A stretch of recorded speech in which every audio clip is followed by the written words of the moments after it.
to lead us in opening prayer.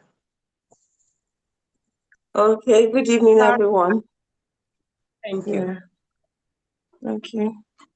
Dear Lord, we thank you for this opportunity to be among the living. Thank you for another presentation.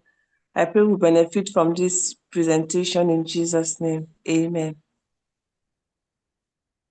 Amen. Thank you. Thank you very much, ma.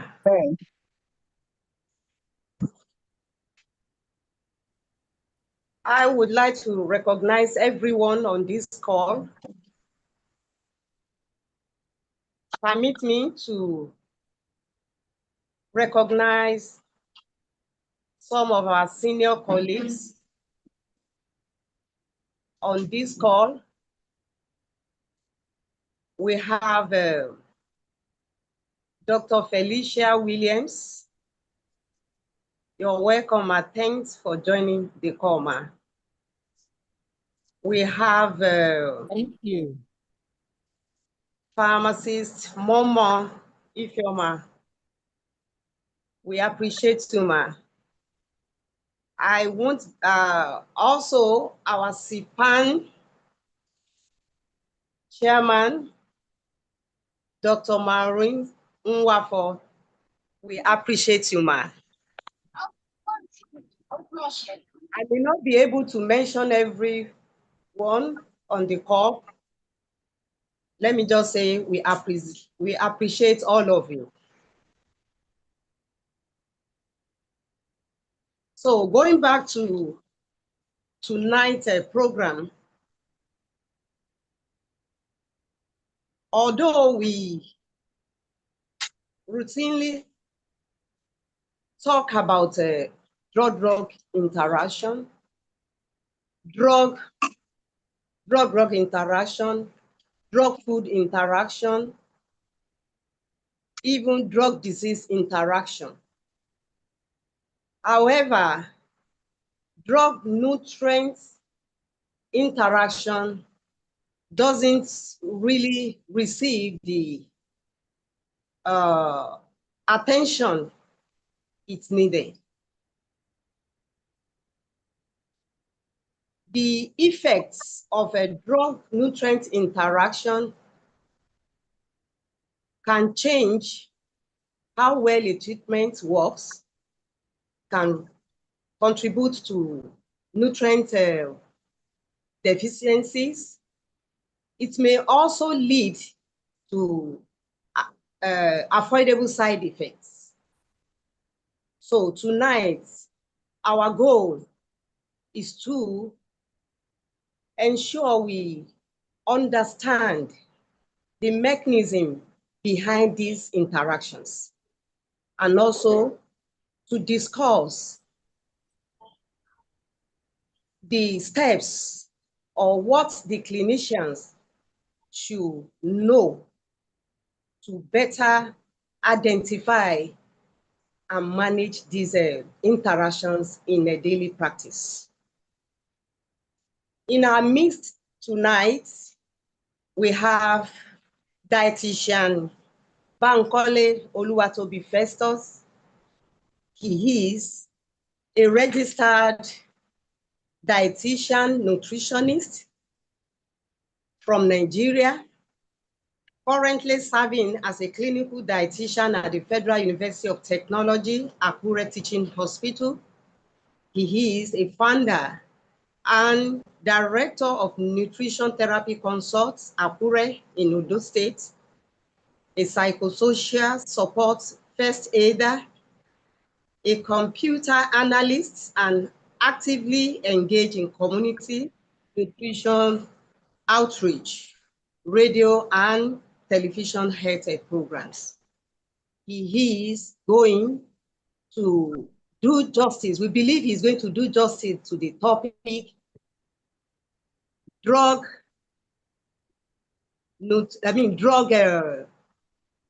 nutrient interaction, the often overlooked interplay in patient therapy.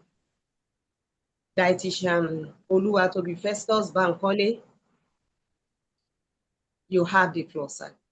Thank you.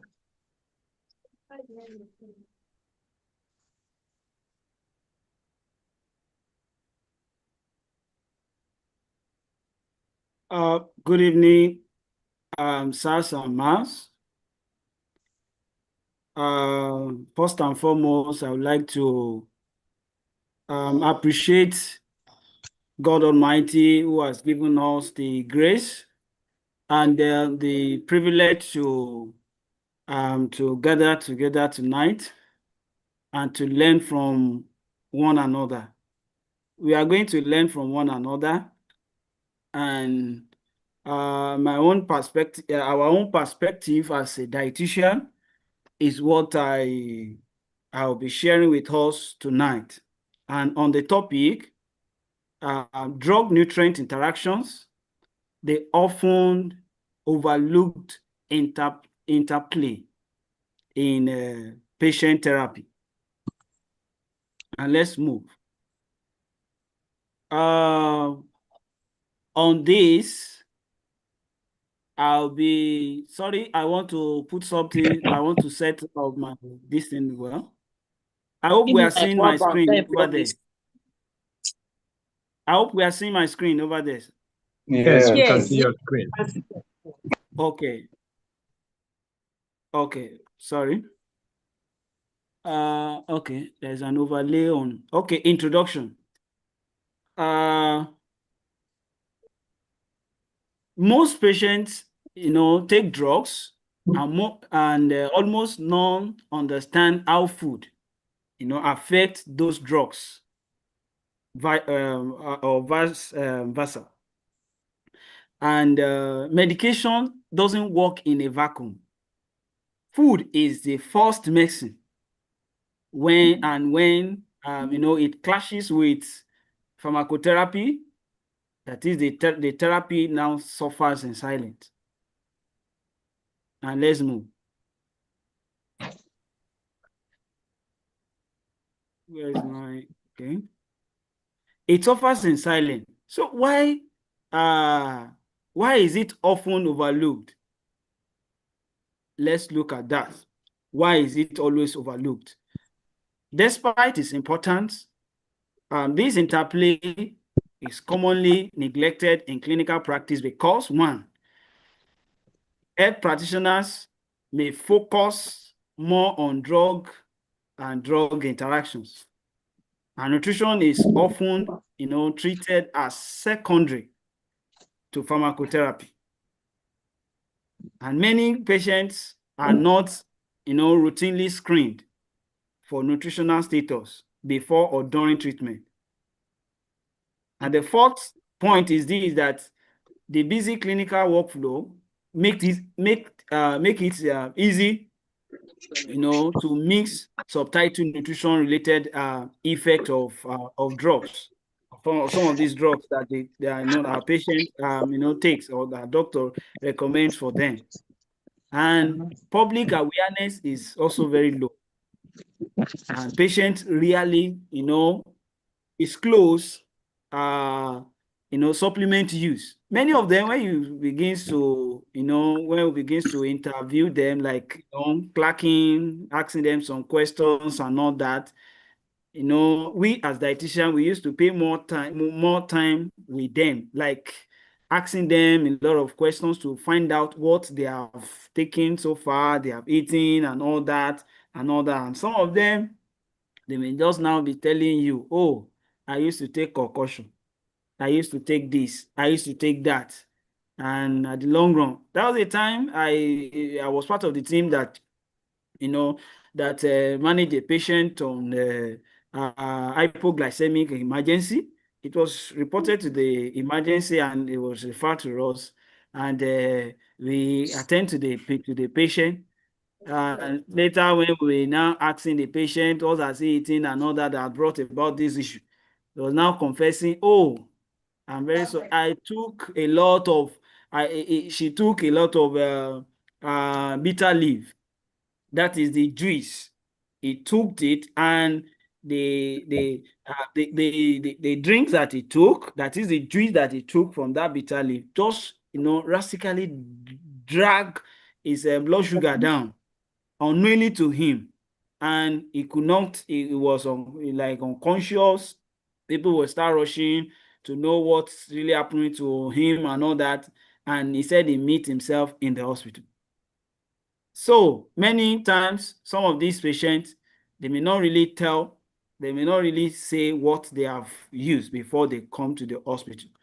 So why it matters in patient therapy now? Why is it matters in patient therapy?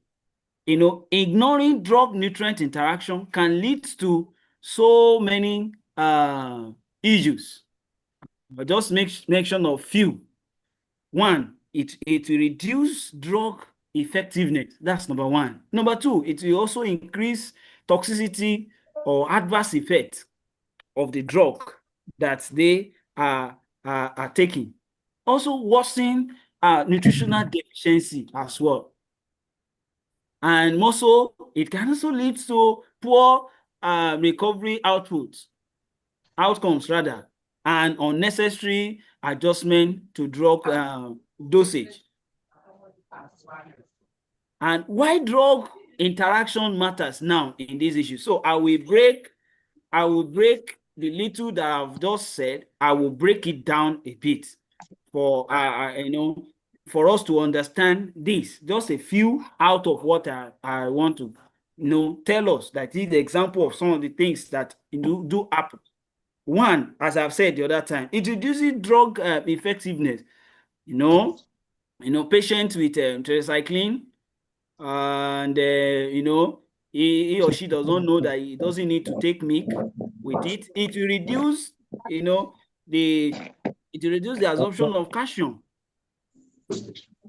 in the system. So they are not expected to, as they are taking this drug, they are not expected to, to take milk alongside with it. And also increases toxicity as well.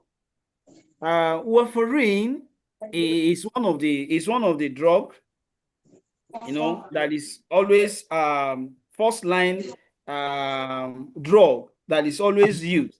It works as a anticoagulant, and that is blood thickening. And how does it work? Warfarin reduces the blood ability to make certain clotting factors that depends on vitamin K, thereby slowing down clot function formation rather. It's slow down. Hello, are we together, please? Are we together? Yes. So it slowed down. It's now slowed down the the effect of vitamin K, which will have helped in clotting. And if someone on warfarin suddenly increases or decreases this food that are rich in vitamin K, it may bring a change in the INR, that is unpredictable INR. And what does that mean? The international normalized ratio. This is a blood test that measures, and that helps to know how long it takes your blood to clot, and whether your blood is thickening or thick. Okay, if it is thin or thick. This is a test.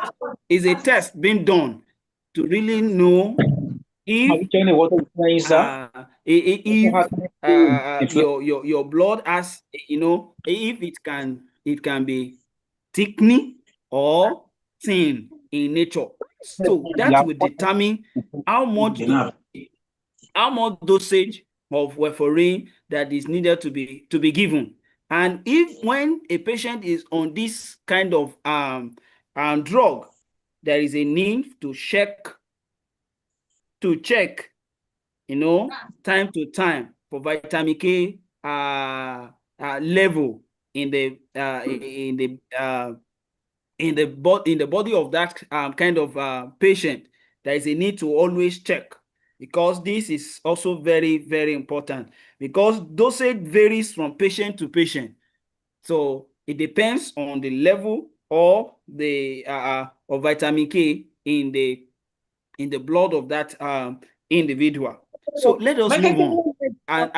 And vitamin K is found in some of our vegetables. Some of our vegetables, they are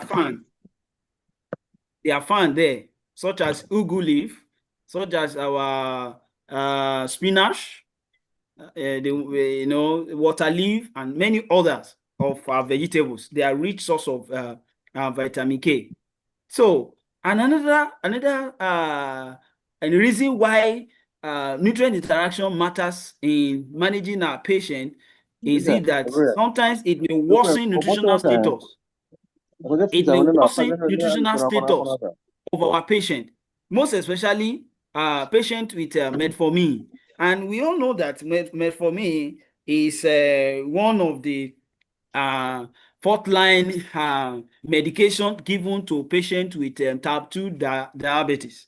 So, and if care is not taken, most times when it is taken for a long time, like 1 year to 3 years and all that, because most times they don't use to reduce, they don't use metformin. Once you start, there is a need for continuation like that. So if care is not taking, vitamin B12 may be depleted, and unknowingly the person may be predisposed to anemia, megaloblastic anemia. It may be predisposed to that before care is taken. It may even lead to hyperneronemia. It may lead to neuropathy.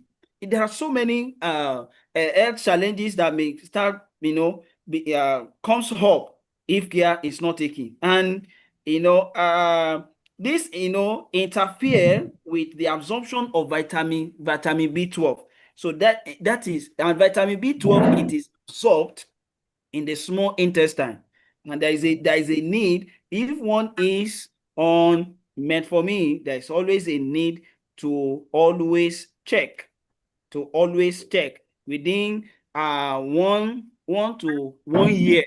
One has to check for the level of vitamin B12 in that patient.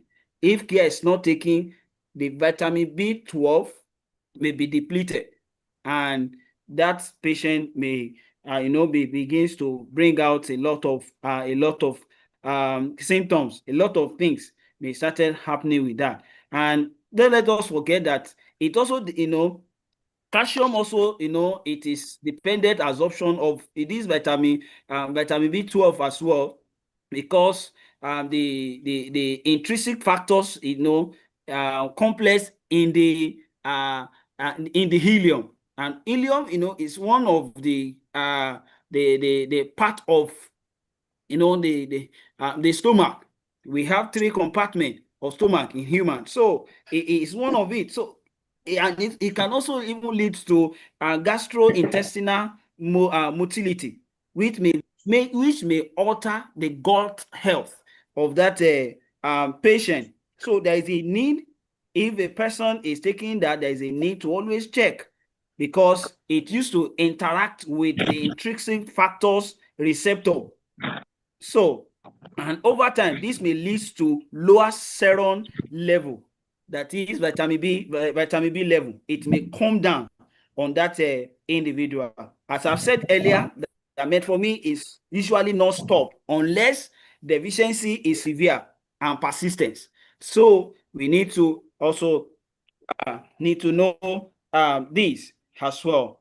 And as I've said earlier the other time, that it is recommended that there is a need to check if a patient is on metformin and for a long time he has been taking it, coming to to the hospital for checkup and for follow-up and all that, and for years like 1 to 2 years he has been taking it and to regulate his blood sugar and all that. If it's taking long, there is a need to check for the level of vitamin B12. If care is not taken, it may lead to neuropathy, leads to even in some cases may lead to anemia. So that is on that. And let us look at another kind of drugs too. All these drugs known as diuretic kind of drugs. And then I know this is a forum of pharmacists and which we all know about drugs, but my own area, there's no way, because most times I don't used to see pharmacists in round, like going for ward round, relating with the doctors. Most times, doctors are the one, most especially patients in the ward, they are the one that review them and all that, make recommendations and all that. But I've never like find pharmacists, working closely with them. I think it's only in theater that I wish I knew that pharmacist is very close to them in the theater. So, but in ward rounds, I've not always been seeing pharmacists, and I think I think by the time I'm through with this presentation, maybe answer will be given by the pharmacist in the house. Why is it that?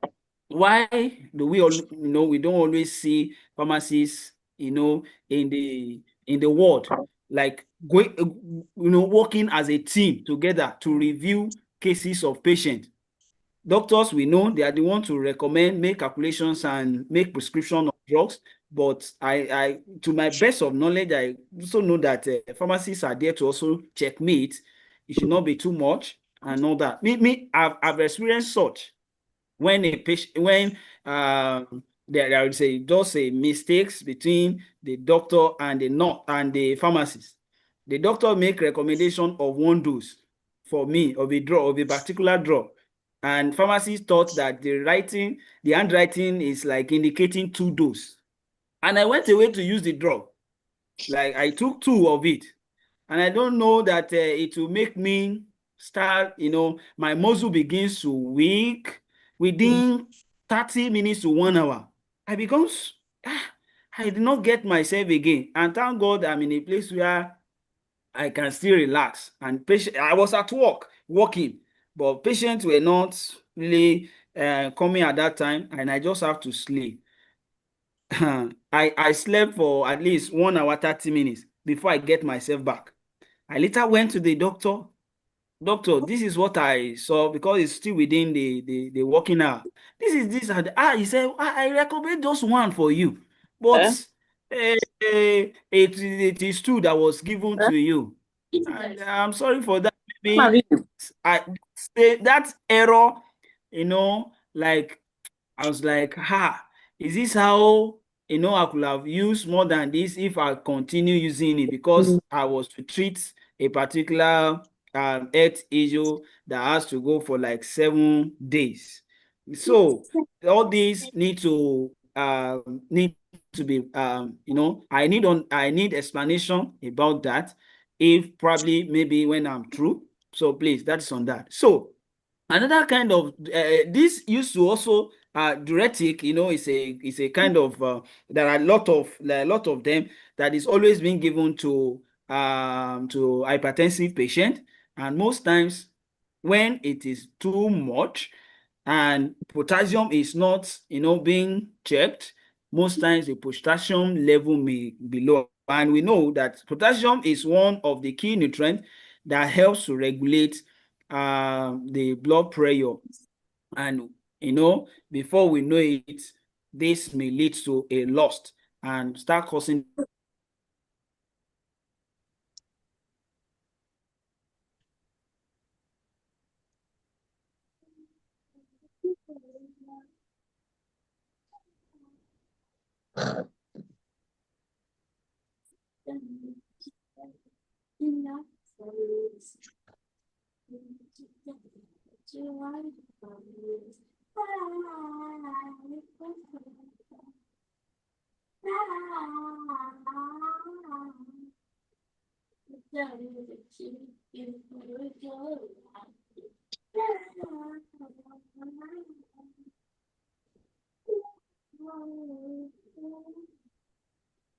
Sorry.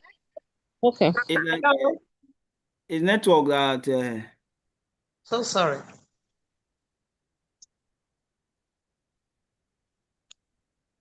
Okay. I think I'm back now.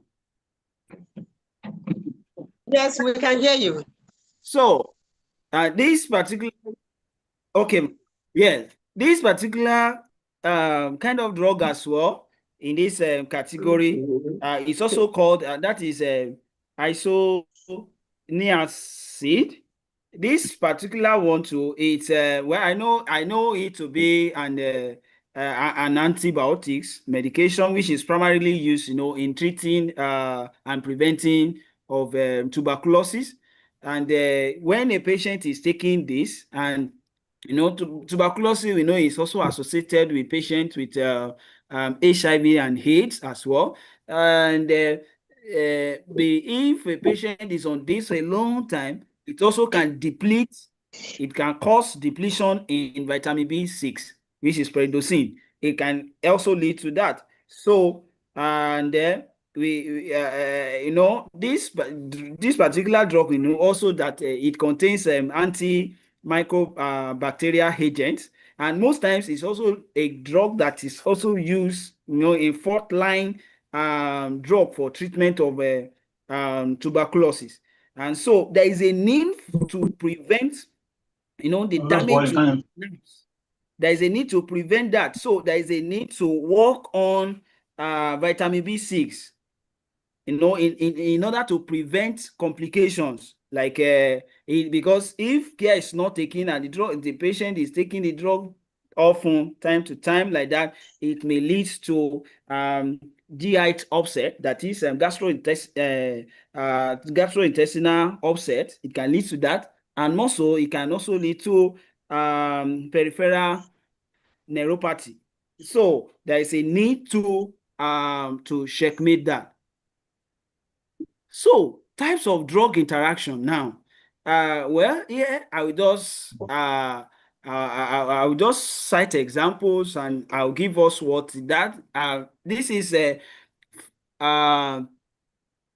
pharmacokinetic interactions, and this is how food alters, absorption, metabolism, distributions, and the excretion of some of the drugs when we take, and how our food alters them, how what we eat alters them. Example is grapefruit. It's inhibits CYPCA4. This particular CYPCA4 is an enzyme. Is an enzyme, and which is most important in the liver and small intestine. It is responsible for breaking down metabolism.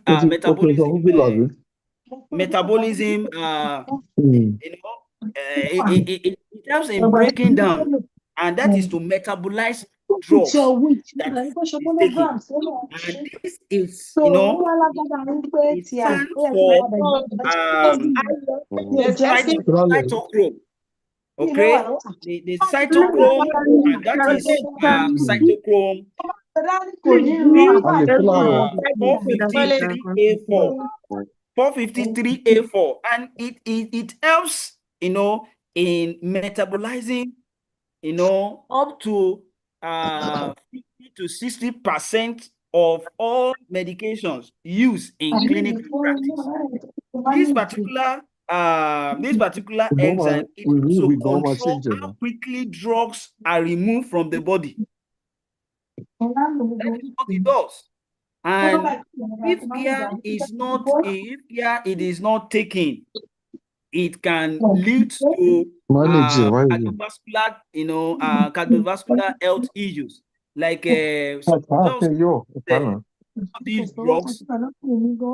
I said the other time that many drugs that we take, this particular enzyme is one of the enzymes that help in breaking them down, and for them to be utilized by the body and go to where it is necessary to go to.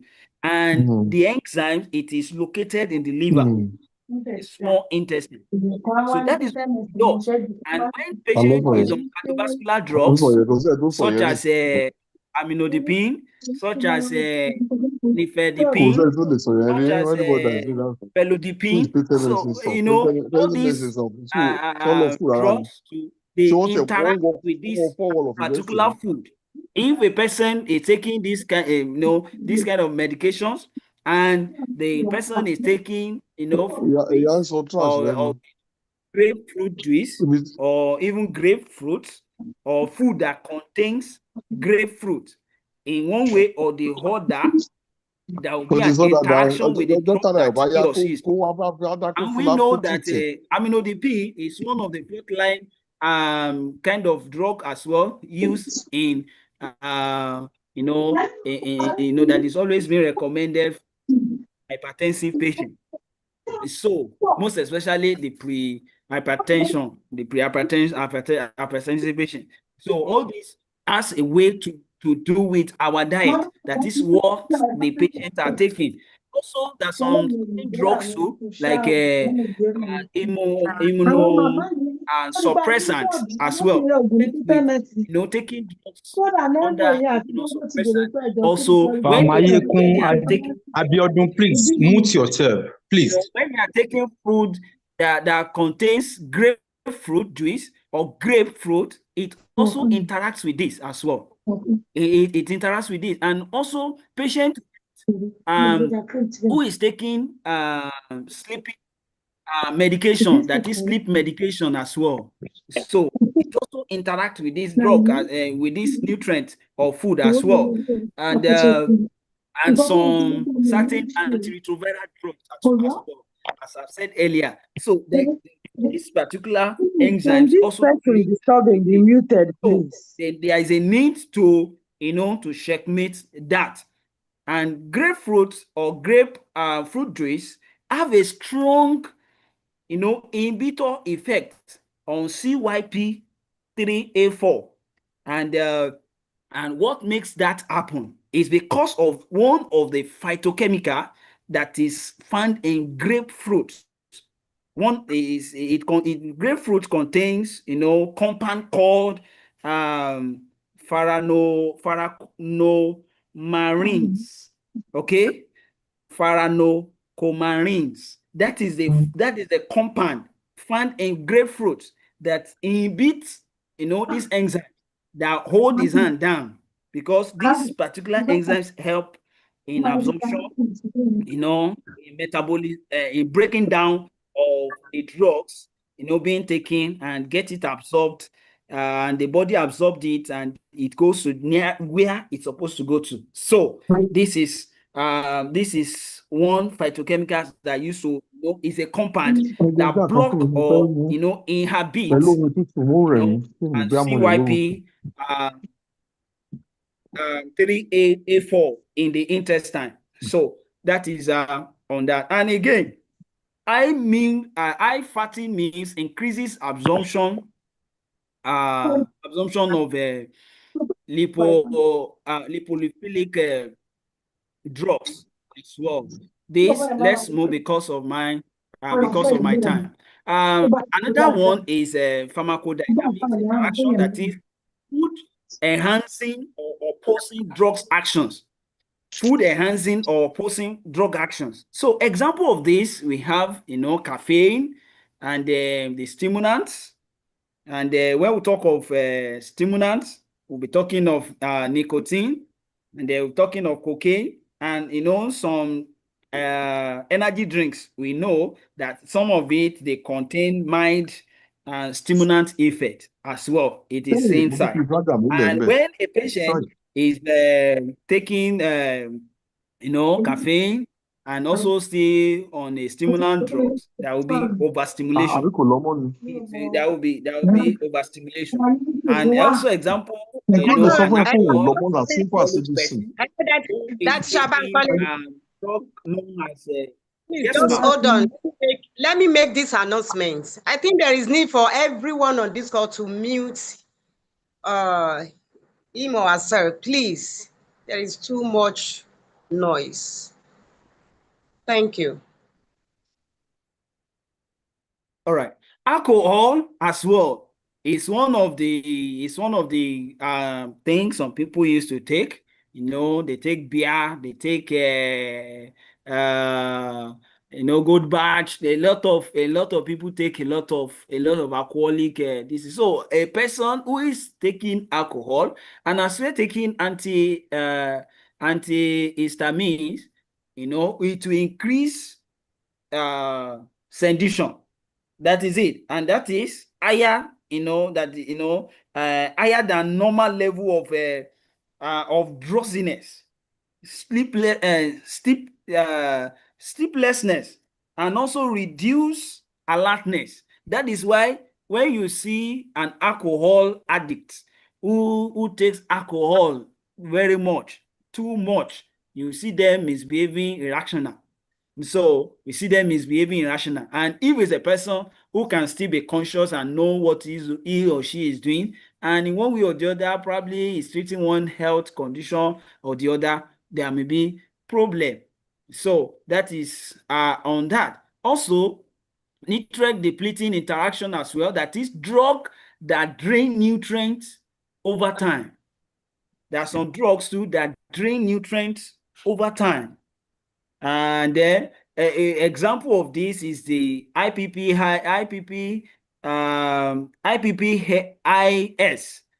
okay, which cause magnesium deficiency. And when we talk of IPPIS, I'm talking about proton pull inhibitors. And this, they have medications that reduce stomach acid production. And we know that food is easily digested in an acidic environment. Our stomach, everyone has hydrochloric acid inside us that also help. It works as an hormone. So, and most of our hormones are more responsible for the production and all that. And when a patient is on this kind of drug over time, it reduces the stomach acid production. So food may not digest well like that. And when we talk about this kind of drugs, we will be talking about omeprazole, we're talking about rabeprazole, we're talking about esomeprazole, and many others like that. So if a patient is on this over time, magnesium deficiency will occur, and there is a need to checkmate that as well. Corticosteroid drug as well. And then when we talk of corticosteroid drugs, we know that is an anti-inflammatory drugs, used for many conditions such as asthma, such as allergies and autoimmune disease. So, but if a patient is also on it for a long time, it can also cause calcium loss in the body. And the person will start complaining of bone issues and all that, osteoarthritis, and rheumatism and so many bone issues. They start complaining of that. And so there is a need to to also check that, to work on that. As well, we also have OCPs, that is this particular one, that is oral contraceptive pills, that is for for birth control pills. And then all this also can, if it is taking for a long time, all this can lead to folate depletion, vitamin B6 depletion as well. It can lead to that. So, and when vitamin B, that is pyridoxine, it is depleted, and folate is depleted, there's no way the person will, in some patient, they will be getting lean because the serum level will surely come down. So the time, that is the essence of follow-up most of our patients, but many of them, they may see reason to come, and while some of them may not see reason to even come for follow-up to review their drugs most times. That is with the doctors. So, but what concerns us or concerns me is the issue of their diet as well. So that is that, but we all supposed to be working, we all work together to achieve the goal. And that is the way I also believe it ought to be, even with the pharmacist as well. So high-risk drug classes, that needs nutrition therapy input. One is antihypertensive interference with potassium, sodium, and hydration. In some patients, you see them, they will be hydrated, and while some patients, you see them, their sodium level will even drop. And that is, when it drops like that, it will also be issue. And when their potassium level also drops, it's also going to be issue. So that is where we are also needed in treating our patient, because patient it's more in the center of the treatment. So we need to put hands together to work this out. So diabetics drug as well. That is, some patients, come up with hypoglycemia, that is, risk without meal timing guidance. So that is why we are also there to help them out, to guide them on the time they need to eat. And a diabetes patient who is eating he wants to eat breakfast, he's eating it by 10 o'clock in the morning. That's not the right time. That's not the right time for a diabetic patient, eating by 9 o'clock, eating by 10 o'clock. So that is where will always be needed in that. So another one is anticoagulants. That is, when a patient is taking a drug, under the anticoagulants also, there is a need to also check for vitamin K consistency issue, because it is there to always help in clotting of blood.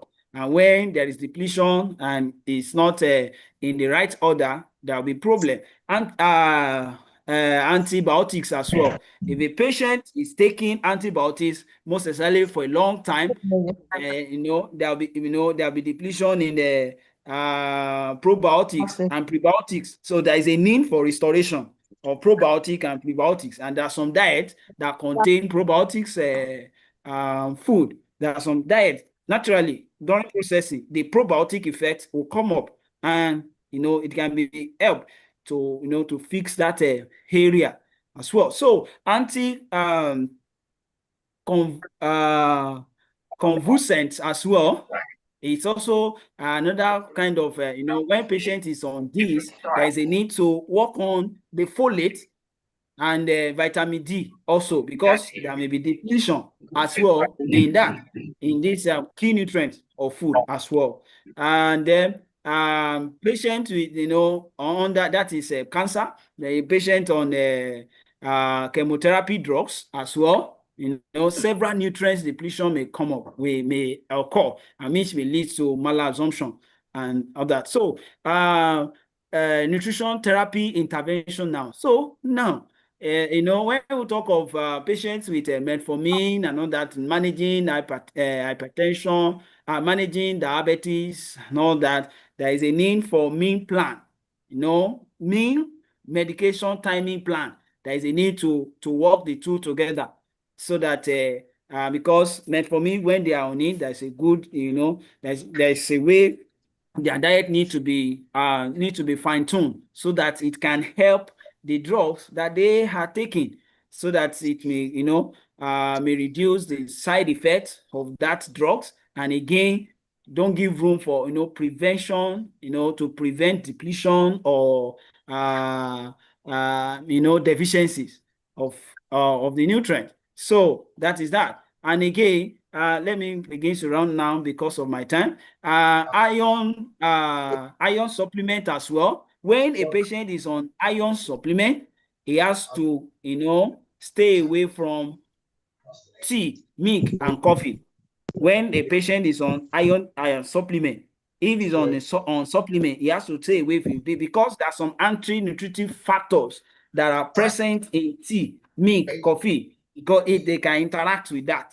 So there is a need for that person to withdraw from that so that it will not collide and cause the the nutrients, the drugs, or the supplement rather, not to do the work that it's supposed to do. Nutrient restoration plan as well. That is for patients, who is a metformin user, that is, who is being treated on diabetes. There is a need to monitor, the vitamin B12, and also, probiotics and that is probiotics after antibiotics. That is after a patient must have treated probably malaria and some other health issues that that antibiotics are being used for. So there is a need to work to replace the probiotics. So potassium and magnesium support also for diuretic kind of individual that takes diuretic drugs as well. Nutrition,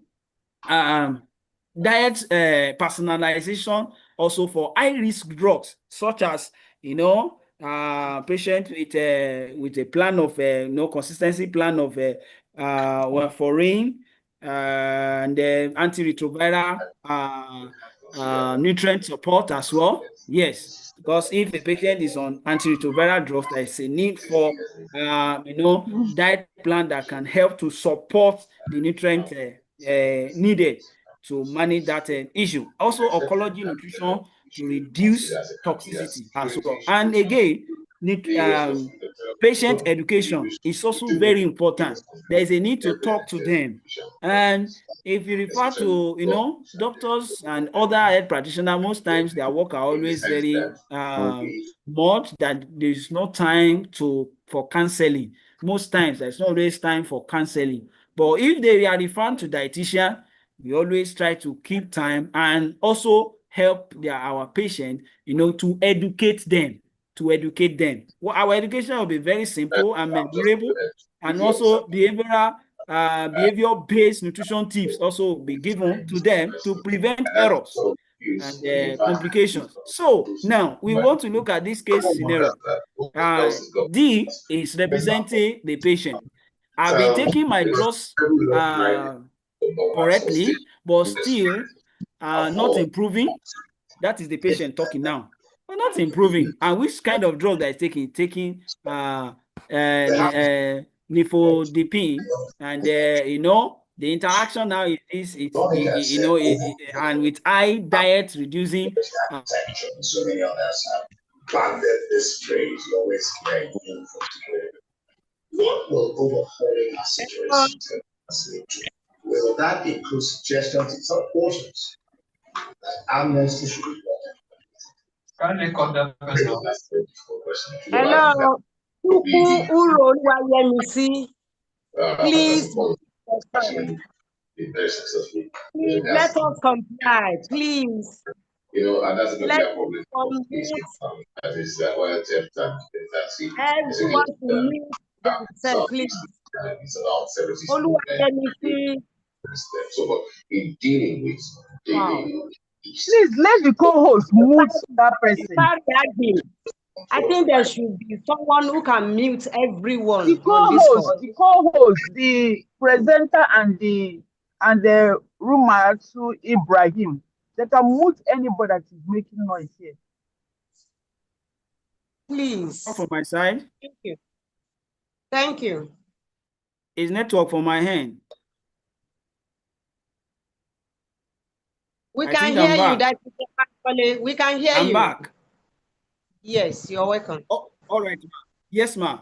It's network from my side. I'm very sorry for that. So, nutrition therapy to be given to this patient is DASH diet plus salt restriction.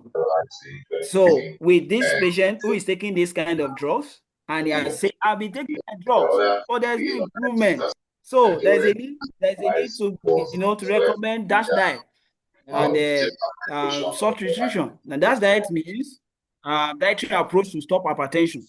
So, and the outcome is a better blood pressure control. So this is another scenario as well. The patient, when assessing, we notice silent, deficiency, and he has been taking for a long time. He has been taking metformin, and the issue is vitamin B depletion. And what's the therapy? Nutrition therapy. It's to monitor this particular vitamin, very vital vitamin, needs to be monitored, and dietary vitamin B 12 support, and to reduce neuropathy syndrome that is occurring already. So now, how pharmacists and dietitians should collaborate? There's a need for collaboration. Yes.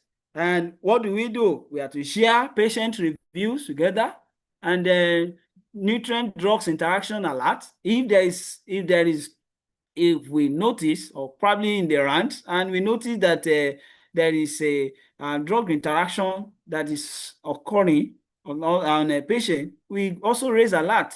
We have to work together as well. Joint clinic for chronic diseases. That is, in managing diseases that are chronic, there is a need for pharmacists also to be involved in the team as well. Co-design patient education leaflet. Yes, if we want to design a leaflet for patient education, there's a need also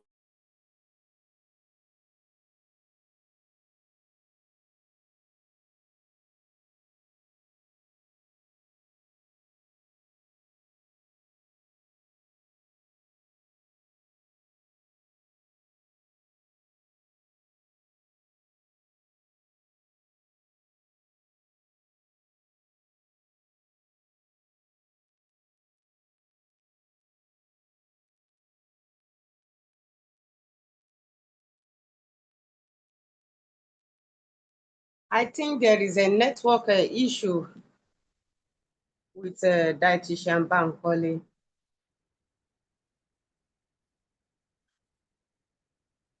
Wow.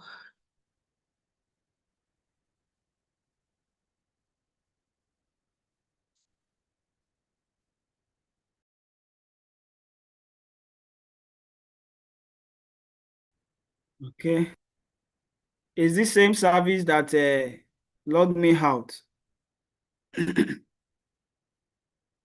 Yeah, I think I'm back now. So, co-design patient leaflet, and also collect collaborative medication therapy management as well. We need to collaborate together as well. So, in conclusion, every prescription has a nutritional implication, and every nutritional intervention deserves a pharmacist insight. Together, we close the gap that patients don't even know it exists. So, this is my contact, know that, and my email. This is one of my products that I produce myself, and other informations. We can manage these issues together. This is what I do as well. That's my reference. Thank you very much. Thank you for listening. Wow. Thank you very much, Bankole, for sharing your expertise. We appreciate you, sir. Thank you.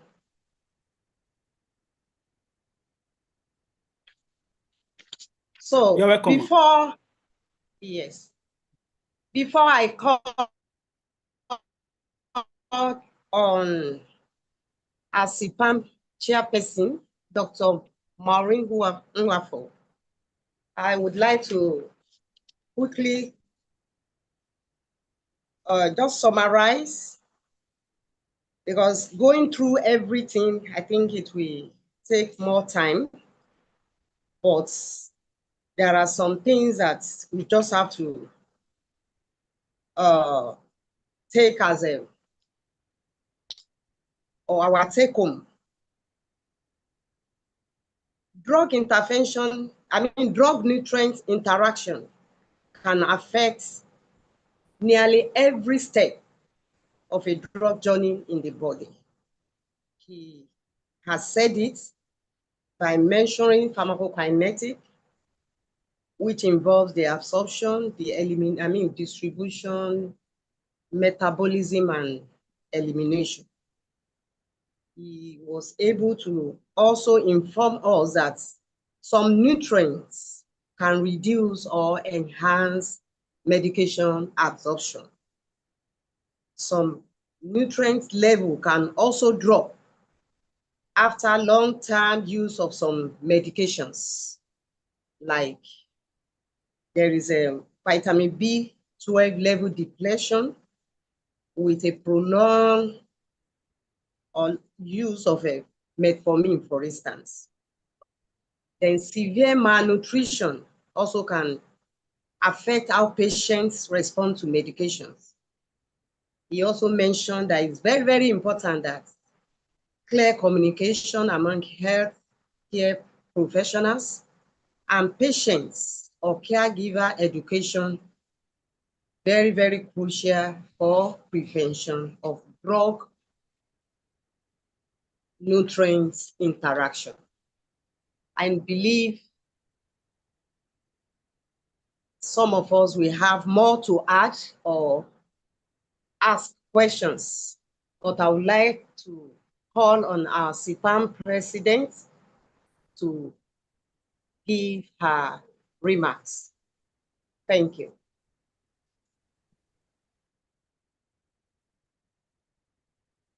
Colleague. Hope I'm audible. Yes, ma. Yes, ma. Yes, Okay. we can hear I you. want to start by appreciating our dear presenter, Tishan Bankole, for a wonderful presentation, highly comprehensive. Thank you so much. Also appreciate our dear education committee chairperson, Fami Mama. You are doing wonderfully well. God bless you. Also, I want to thank the moderator for moderating tonight's meeting. In a special way, I want to thank our dear pharmacist, Fola Shadelawa. She's on this call. And our dear mommy, pharmacist.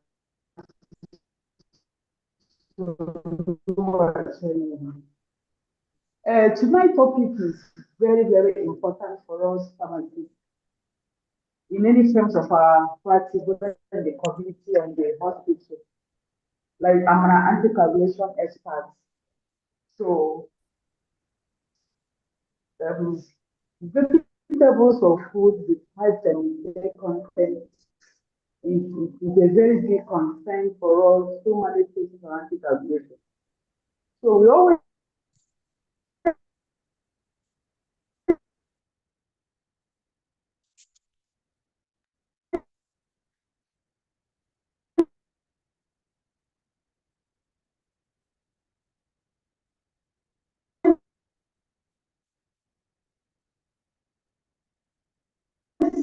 advise educate them. Because if you don't give them hours, they are working, you can listen in managing our patients' medication. You can also do the choice they take alongside with their medication.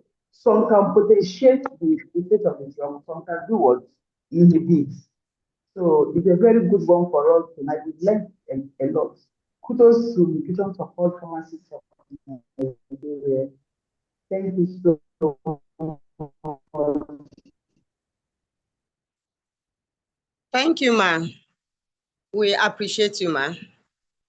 So let us go and ask questions or comments from our audience. But I would like also to remind us that Tishan Bankole mentioned, or he has already questioned pharmacists. Why is it that pharmacists don't go on round? I believe this is a general question, not directly to whether you are from Akure or you are from, it is a general question to all the pharmacists, and he would like to know why. So I don't know who is going to answer the question on behalf of the pharmacist, but he lay emphasis on it that he would like to know. So any other questions or comments may also come along. Yeah. Thank you. Yeah. Thank you very much, ma. Good evening, ma. Good evening, House. My name is Fam Abiro from Lasut, Ikeja. So the question he actually asked about pharmacists going on ward rounds, I think it varies from facilities to facilities. Like in Lasut here, we actually go on ward rounds. All right, and there are inputs that we give. We have channels which we use in contributing towards the betterment of the patients. All right. So like I said, it actually varies from facility to facility. In Lasut, yes, we go on ward rounds and we carry out pharmaceutical cases, specifically drug therapy problems, medication review. We do that. We do that in Lasut Ikeja. And I have a question. My question is about, I think this presentation is about drug nutrients interaction. So what are nutrients? What are nutrients? Let me start with that first. So according to my own understanding of nutrients are actually, they are chemical compounds that are found in foods that the body needs to function properly, to grow and to survive. All right. Now, these nutrients are usually found in food. Can we then say, or can we just give it another term, drug food interaction? Sorry, drug food interaction, because knowing fully well, these nutrients are actually usually found in foods. Now, you mentioned a few, so let's just say calcium. There are foods that contains calcium. All right. Now, if I take, or if a patient in my facility or in my unit gets to take any food that contains calcium, I should expect that interaction, the drug and that interaction.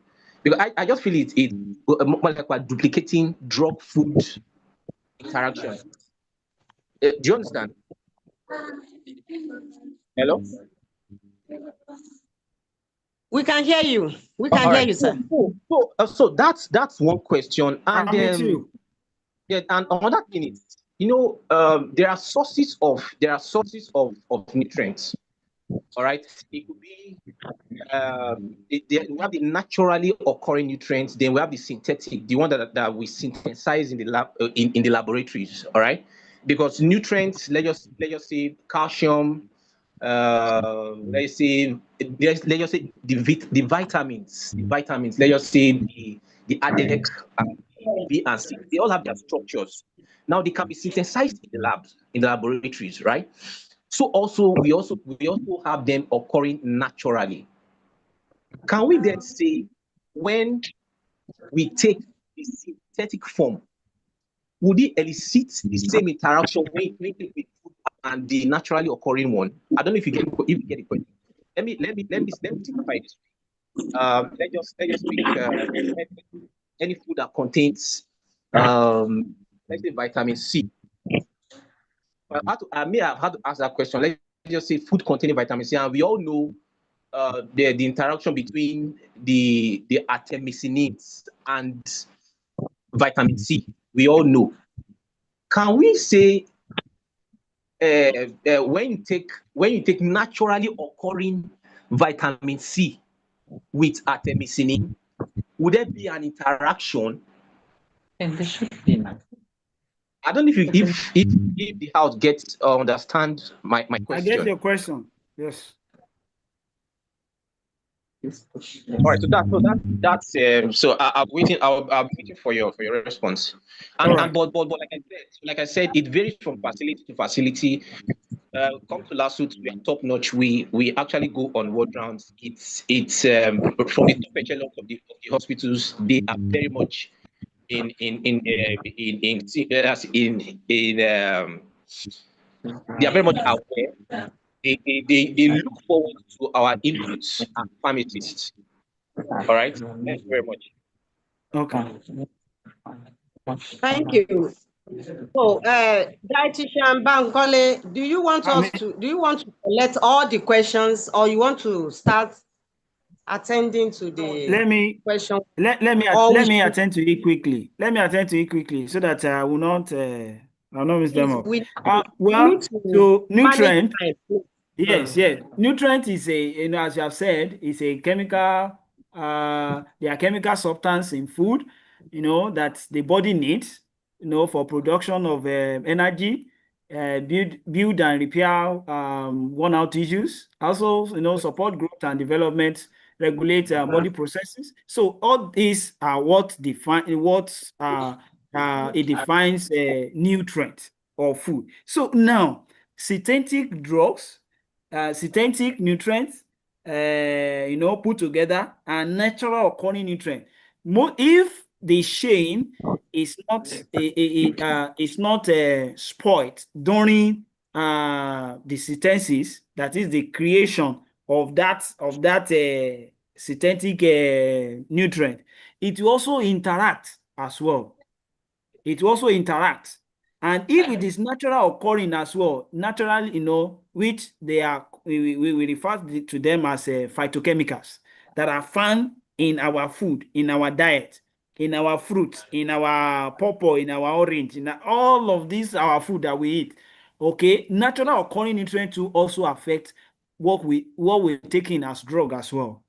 So, and I think I make example of it also when I cite example of nutrients, natural occurring nutrients in food that affect the drug that we take. Thank you. Okay, thank you. Abdulwasiu Olagunju, please, you can go ahead. Thank you very much, Dietitian Abdul. I really appreciate your presentation. First of all, I want to make a comment on one of your slides where you were talking about diuretics and the supplement of potassium and magnesium when a patient is on diuretics. I just want to make that impression that we have different types of diuretics. There are potassium-sparing diuretics, which of course care has to be taken when you are administering potassium in this category of patient, because they are already holding some element of potassium in that regard. So I think one has to be cautious. Unlike loop diuretic that doesn't differentiate, of course, could flush some of these ions. So I also want to understand that this presentation, I basically focus on the nutrients-drug interaction. And I also believe that nutrients could complement some of the medications we use. I would have loved if you can give us or cite some examples of nutrients that could complement some of these disease conditions. Take, for example, you cited HIV patients, where some of them are heavily, they have lost so many nutrients and they are immunocompromised. And in this circumstance, I believe as part of the dietitian's intervention, so to speak, apart from the antiretroviral such patients are taking, nutritional intervention should also be complementary in order for these kind of diseases to, a lot of disease conditions where the introduction of a specific nutrition could complement the medication the patients are taking. I would like if you could expose some of these things. Secondly, on my question again, what is your disposition? Because it's towards hydrotherapy. We may view water as just bland or blank substance or neutral substance. But what is your disposition? Can we categorize hydrotherapy as a form of complementary medicine or therapy, so to speak? And would we also put it as part of interventions that dietitians can put when it comes to the issue of therapy. So I think because of time, let me just stop here. I have two questions, and the first one was just a contribution. Thank you very much once again. All right. Thank you, sir. Let me start from where you stopped.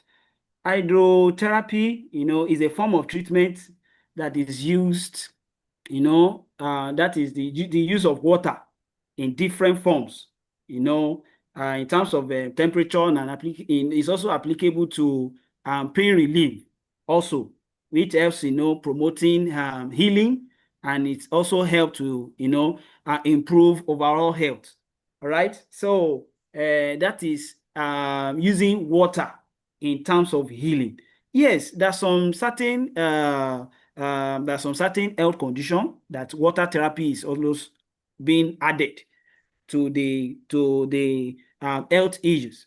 Yes, in treating, like obesity, water therapy is always part of the treatment, and also even diabetics, water therapy, hypertension, water therapy is also part of it, because they need water to take water well. Even water, it will help to flush out some of the toxins that are found in some of the drugs that probably they are taking, or even some phytochemicals, anti-nutritive factors that are in some food that they have been eating, that they are eating. So it will help to flush those things out.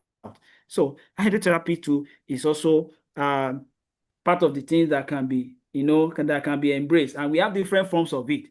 We have hot water therapy, we have cold water therapy, and all that. So and many others. So because of our time, I may not be able to delve into it much like that. So now let me cite an example of complementation of nutrients in some drugs. Yes, like iron now, iron supplement that the person is taking, there is a need for vitamin C to help, the absorption of iron. So there is a need for vitamin C to be alongside, so that it can be properly being absorbed as well. And depending on where the iron is taken from, is it from plants or from, animal and all that? So it depends, because we have non-heme iron and heme iron. So it depends on where the iron is being probably, synthetically. Most of the drugs that you as pharmacists, recommend, most times they are synthetic drugs. And some of these drugs may come in supplement way, that is from extract from even food substance, and put together, and our patient can easily take it, probably maybe when they are deficiency of it as well. So it helps and work together as well. So there are a lot of like vitamin D now helps in proper absorption of calcium as well. So all these, there are ways where some of these drugs, and they complement themselves too as well. Just nutrient interaction is a very wide kind of area, so which cannot be treated in a day. So thank you, sir. Okay, thank you, Dr. Cynthia. Over to you, ma. Dr. Cynthia Nwachukwu. Okay. Ape Edegewa. Okay, thank you very much. Good evening to everyone. My name is Ape Ekedekwa Daniel. I'm a consultant pharmacist nutrition support, Fira Medical Center, Asaba. Before I make my contribution, let me just share this information. FMC is built to host the next clinical nutrition conference for WASPEN come June 23rd to 26th, 2026. So I'm expecting most of us gathered here to be in Asaba, God willing. So that's for your information. Then I also want to contribute in this way. The takeaway from this presentation tonight is that we should pay closer attention to food or nutrients because we have been overlooking nutrients which contribute so much to therapy. So when we are looking at our drug therapy problems, we should pay more attention to what the food or nutrients can do to our drugs, either to enhance it or to inhibit what our drugs do.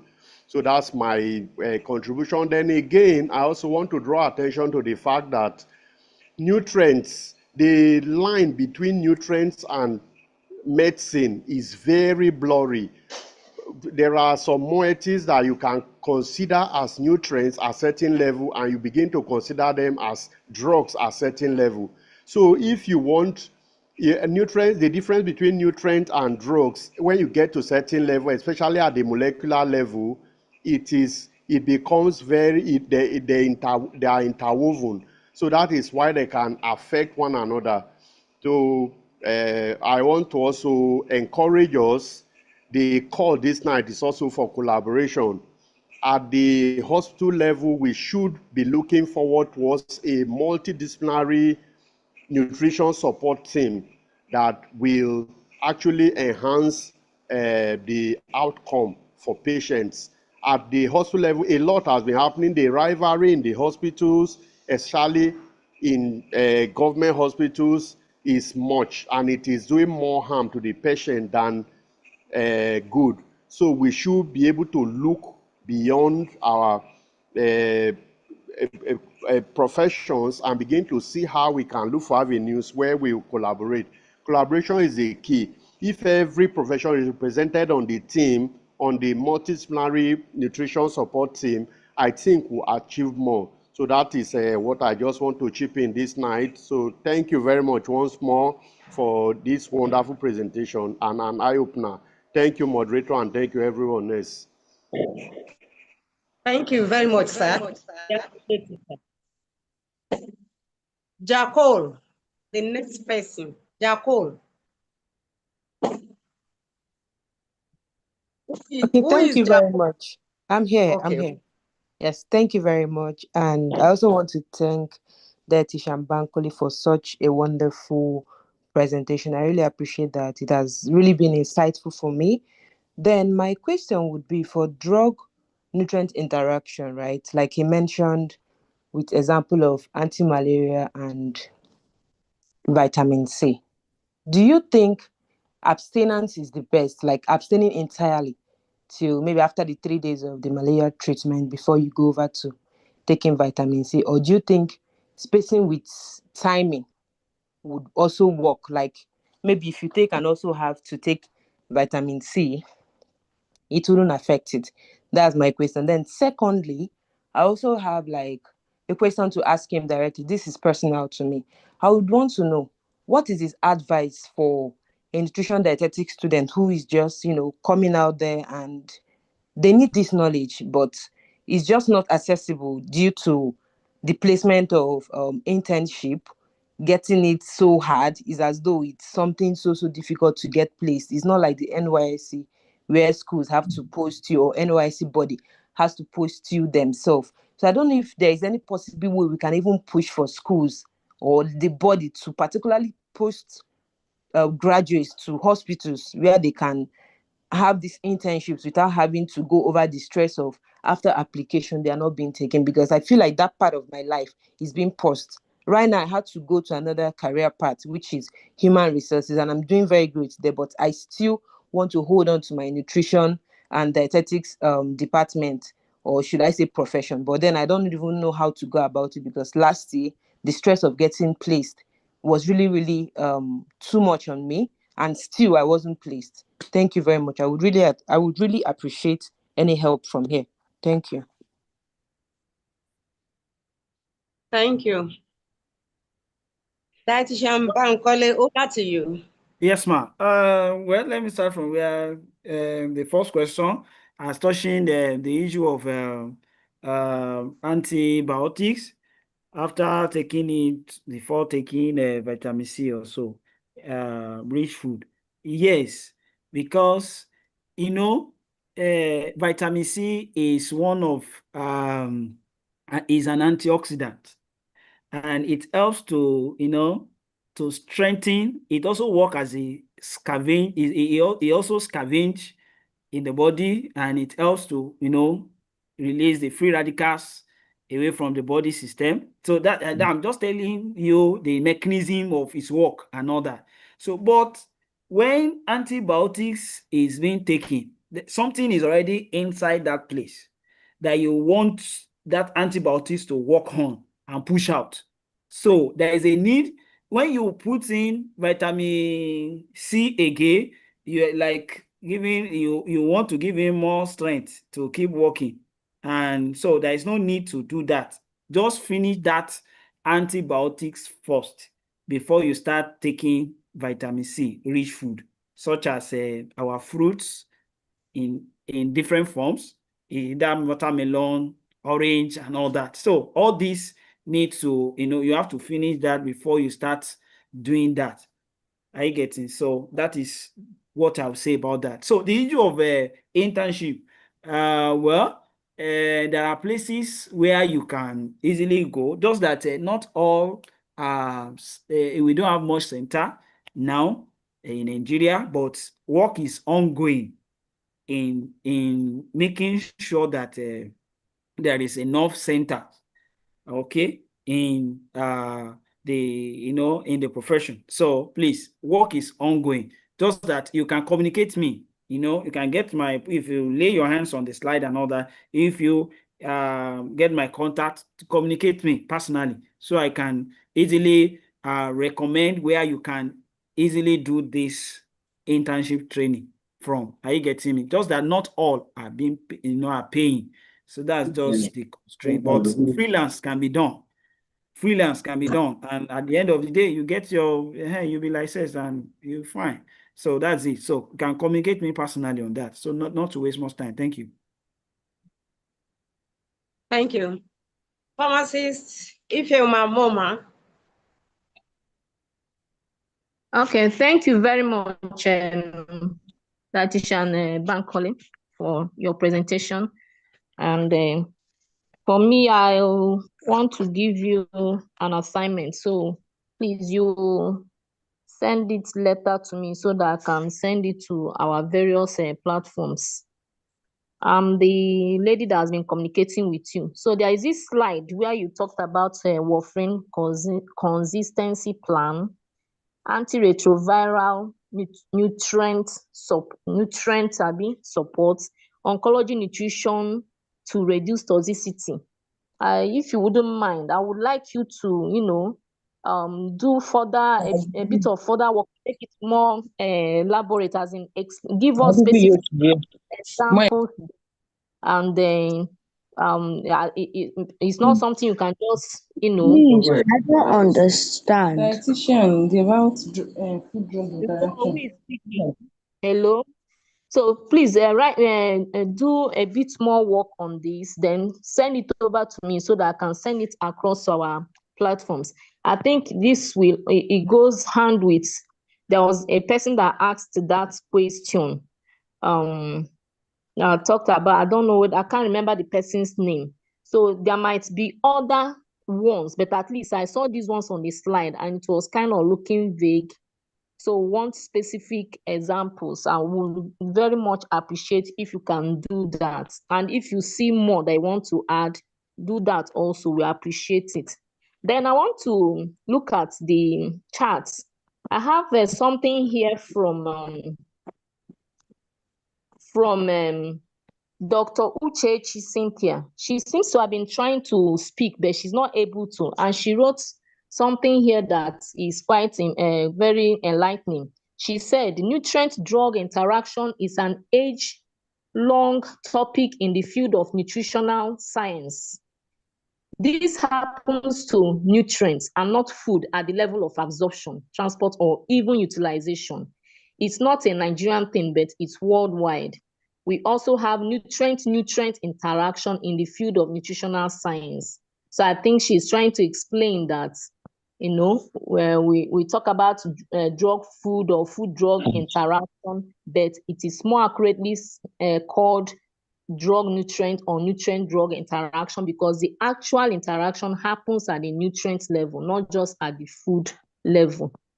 Then another person, dietitian Chizoba, you know, she gave some insight. She said drug nutrient interaction is better than using just drug food interaction, because nutrients are also found outside of foods in their synthetic forms, and they give the same reaction whether natural or synthetic. So these are some of the things I saw in the charts that I felt we could benefit from. So once more, I really appreciate you, Dietitian Bankole, for, you know, doing so much work on this. Really appreciate you. Thank you very much. Thank you. I think the pharmacist from last suit asked the question concerning the drug food interaction. And I hope maybe on this call, maybe we'll have listened to you, ma. Thank you very much, ma. Okay.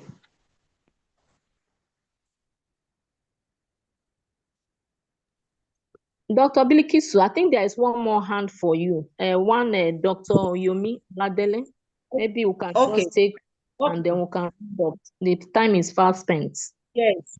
Oluwayomi Oladele. Over to you. Thank you. Good evening, ma. Good evening. Okay, thank you. Hope you can hear me. Yes, Hope we I'm can audible, hear you. please. Yes, ma. Yes, ma. Okay. Okay, because of our time, I want to bring out one particular important. The network was not okay at my side there, so I was unable to hear most of the thing, but there is a salient point that I want to talk about, and I heard somebody talking about it. When we talk about this issue of vitamin C and anti-malaria, specifically talking about artemether lumenfantrine and vitamin C. I've been hearing so many counseling from pharmacists, dietitians, clinicians, doctors alike. And these have been bringing you even with when you want to counsel a patient. Where I'm going specifically is that there is no study done on animal or man where you can have interaction between vitamin C and artemether lumenfantrine. The study that was conducted were done in the laboratory. It was an in vitro study in the lab. You can have that interaction in the test tube, in which the free radicals produced by the artemether can be neutralized by antioxidant from vitamin C. But in animal, such did not happen. This first study came out around 2016, and one doctor is still on Facebook today, Dr. Aproko doctor, was one who publicized the issue as at that time. Several studies have been done after, but no interaction between vitamin C and artemether lumenfantrine. In short, no interaction between vitamins and artemether lumenfantrine. What I see that is even a very big of a problem when you talk about the use of all these anti-malaria, specifically artemether lumenfantrine. We have about more than 390 documented drug interactions that we need to cancel our patient on. But we hardly talk about them. Some of them are very potentially hazardous reaction. And patients do use this drug every time. Drugs like ciprofloxacin, artemether lumenfantrine combination, we prescribe them. We give most of the drugs that prolong Q wave interval. If you read it, QT interval, sorry.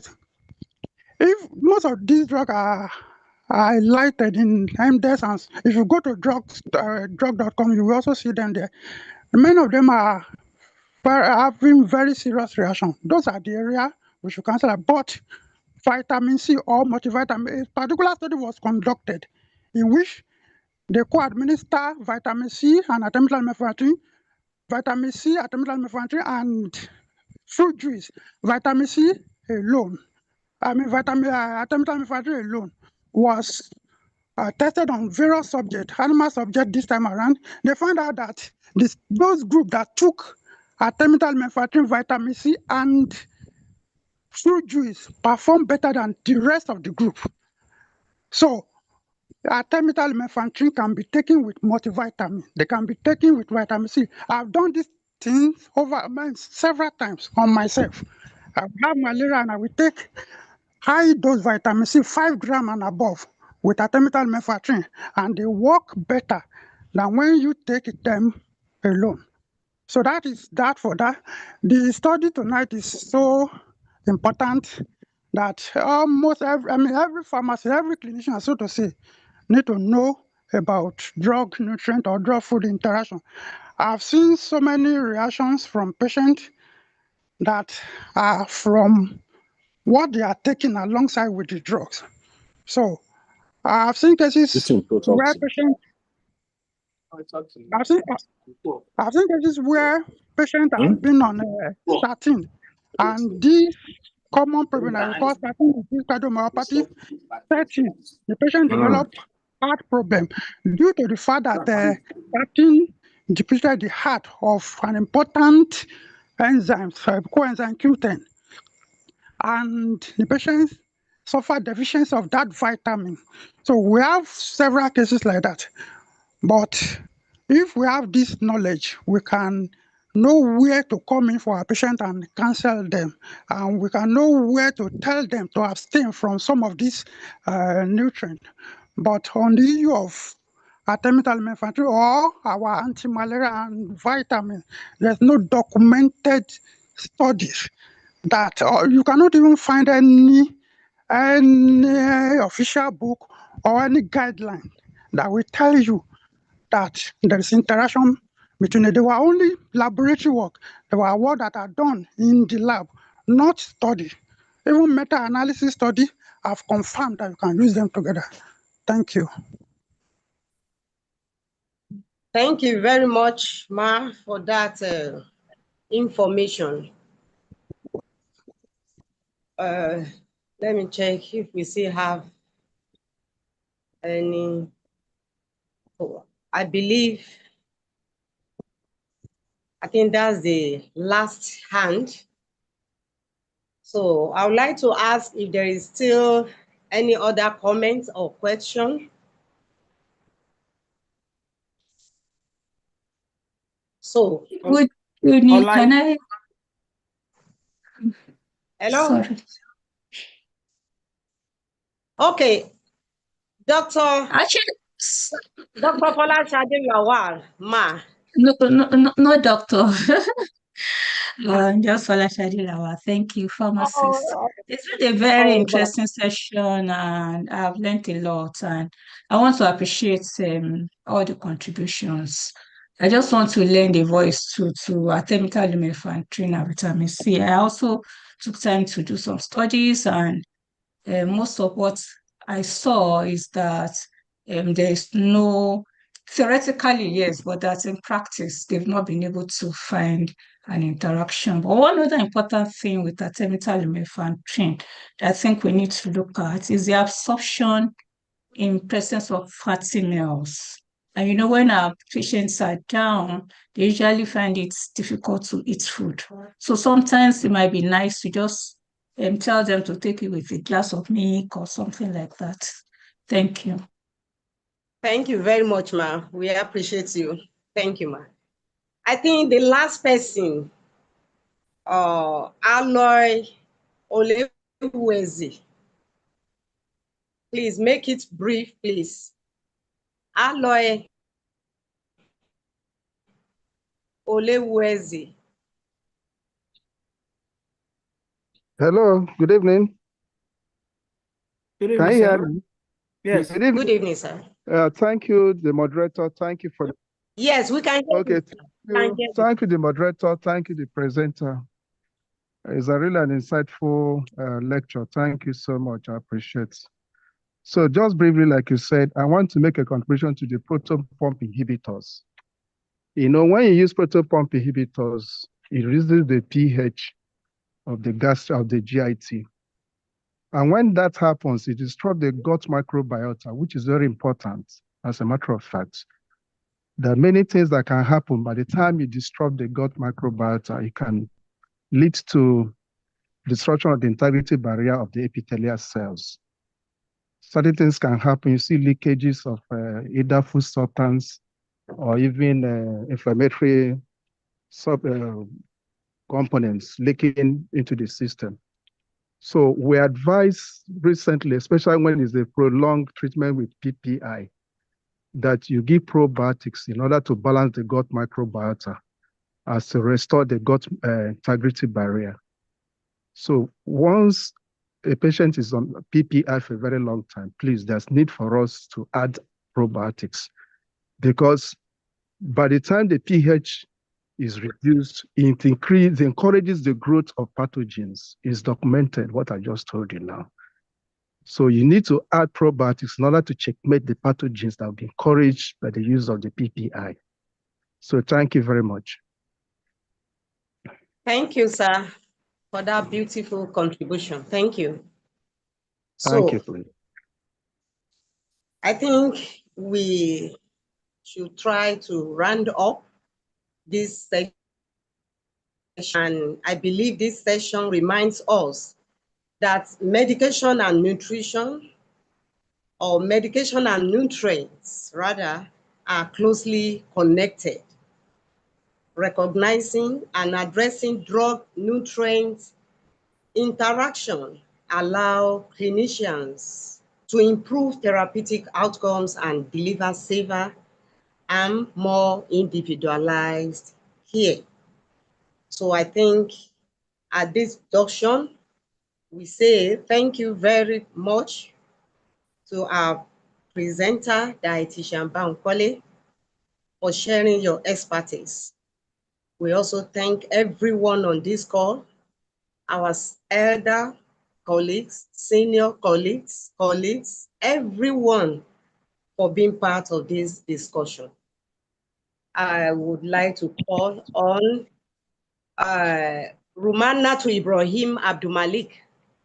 Please give us the closing prayer. الحمد لله رب العالمين الرحمن الرحيم مالك يوم الدين إياك نعبد وإياك نستعين اهدنا الصراط المستقيم صراط الذين أنعمت عليهم غير المغضوب عليهم ولا الضالين. We thank Almighty Allah for the completion of this, and we pray to Almighty Allah to give us the ability to implement what we have had today. And we pray to Almighty Allah to assist us in whatsoever in our endeavor, and help us to have a peaceful and restful night in the name of Allah. Thank you very much, ma. Amen. Thank you. Thank you, everyone. Thank you. Thank you. Thank you, and good night. Thank you. Thank you. Thank you. Thank you.